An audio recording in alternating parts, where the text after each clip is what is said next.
అదే RTV app వార్తల్ని క్షణాల్లో చదివే అవకాశం ఉంటుంది. ఒక న్యూస్ పేపర్, ఒక టెలివిజన్ ఛానల్ మీ చేతుల్లో ఎప్పుడూ ఉంటాయి. నెల్లూరులో ఉన్న 15 హై స్కూల్స్ యాక్చువల్గా విజిట్ చేశాను. అధికారులకు ఆదేశించారు వీలైన తొందరలో ఎస్టిమేషన్ చేయమని. లాస్ట్ టైం వచ్చినప్పుడు కొన్ని స్కూల్స్ చూశాను. ఇవాళ మళ్ళా నవాపేటలో ఉండే స్కూలు, ఏసీ నగర్, రామూర్తి నగర్, ఈ 3 హై స్కూల్స్ని విజిట్ చేయటం, అధికారులతో మాట్లాడాను.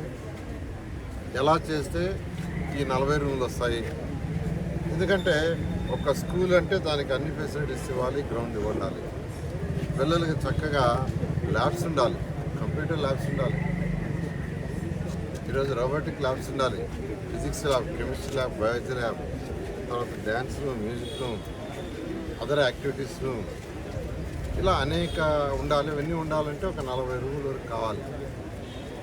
అనేక మంది దాతలు ముందుకు వచ్చారు. దేశ విదేశాల నుంచి నేనే మాట్లాడాను. వాళ్ళందరూ సపోర్ట్ చేస్తూ ఉన్నారు. విఆర్ఐ స్కూల్ ఎట్లయితే చేసాం అలాగని ఖచ్చితంగా ఎటువంటి పరిస్థితుల్లో కూడా వచ్చే సంవత్సరం జూన్ 12వ తేదీకి న్యూ అకాడమిక్ ఇయర్ స్టార్ట్ అయ్యేసరికి ఈ యొక్క 15 స్కూల్స్ని ఫస్ట్ రెనోవేట్ చేయడం జరుగుతుంది. అదేవిధంగా అండర్గ్రౌండ్ డ్రైనేజ్, డ్రింకింగ్ వాటర్ ఏదైతే 1100 కోట్లు 2014-19లో శాంక్షన్ చేస్తే 165 కోట్ల పైన అప్పుడు ఆగిపోయింది. గత ప్రభుత్వం దాన్ని ఆపేసింది మా మీద కోపంతో. ఇలా మళ్ళీ ముఖ్యమంత్రి గారిని అడిగితే ముఖ్యమంత్రి గారు యాక్చువల్గా దాన్ని యాక్సెప్ట్ చేశారు. ఫండ్స్ బహుశా ఇంకొక 10 రోజుల్లో రిలీజ్ అవుతాయి.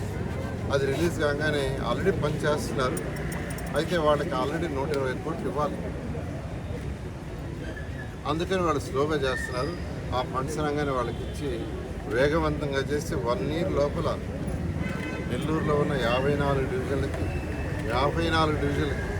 నా కాన్ఫిడెన్సే కాదు, ఇంక్లూడింగ్ రూరల్, సంగం బ్యారేజ్ నుంచి వాటర్ ఇవ్వడం జరుగుతుంది. అదేవిధంగా అండర్గ్రౌండ్ డ్రైనేజ్ కూడా కంప్లీట్ చేసి కనెక్షన్ ఇవ్వడం జరుగుతుంది.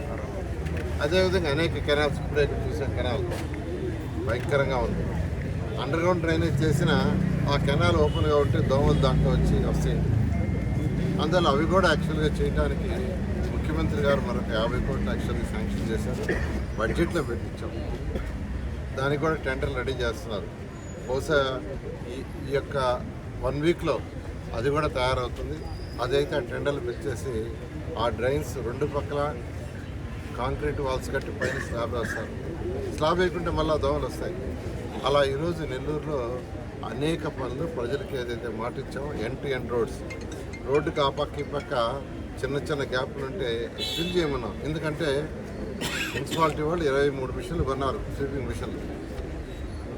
రోడ్లు చక్కగా ఉండాలి, నీట్గా ఉండాలంటే స్వీపింగ్ మిషన్ ఉపయోగించాలని ముఖ్యమంత్రి గారు ఆదేశించారు. ఆ విధంగా రాష్ట్రంలో అన్ని మున్సిపాలిటీస్ చేస్తున్నాం. నేను నెల్లూరు ప్రజలకు ఒకటే చెప్పేది, కొద్దిగా ఓపిక పట్టండి. ఎప్పటి నుంచో 40-50 ఏళ్ల నుంచి పేరుకోపోయిన చెత్త అల్లిపురం పోయే రోడ్లో ఉంది. అది బహుశా నెక్స్ట్ మంత్ ఎండింగ్ పూర్తి చేస్తున్నారు. దంతాల్లో ఉండే చెత్త దాన్ని కూడా రోజుకి 3000 టన్నులు క్లీన్ చేస్తున్నారు లెగసీ. అదేవిధంగా ఈ రాష్ట్రంలో ఉన్న 85 లక్షల టన్నులని రేపు అక్టోబర్ 2వ తేదీ పూర్తి చేస్తున్నారు. ఈ విధంగా అటు రాష్ట్రంలో 123 మున్సిపాలిటీస్లోనూ, ఎమ్మెల్యేగా నెల్లూరు, అదేవిధంగా నెల్లూరు కార్పొరేషన్ 54 డివిజన్లో చేస్తున్నాం. ప్రజలను కొద్దిగా ఓపిక పట్టుకుంటున్నాం. ఎందుకంటే ఖజానా ఖాళీ చేసిపోయాడు. 10 లక్షల కోట్లు అప్పు చేశారు కదా ముఖ్యమంత్రి గారు. దాన్ని తీరుస్తూ ఇప్పుడు 1 by 1 మన ముఖ్యమంత్రి గారు చేస్తున్నారు. ఖచ్చితంగా కొద్ది రోజులు ఓపిక పెడితే ఏదైతే మొదలు పెట్టామో ఆ పనులు చేస్తామో తెలియజేస్తాం. Thank you. మరిన్ని వీడియోస్ కోసం ఛానల్ ని సబ్స్క్రైబ్ చేయండి. లేటెస్ట్ అప్డేట్స్ కోసం వాట్సాప్ ఛానల్ ని ఫాలో చేయండి. అండ్ లింక్ డిస్క్రిప్షన్ లో ఉంది.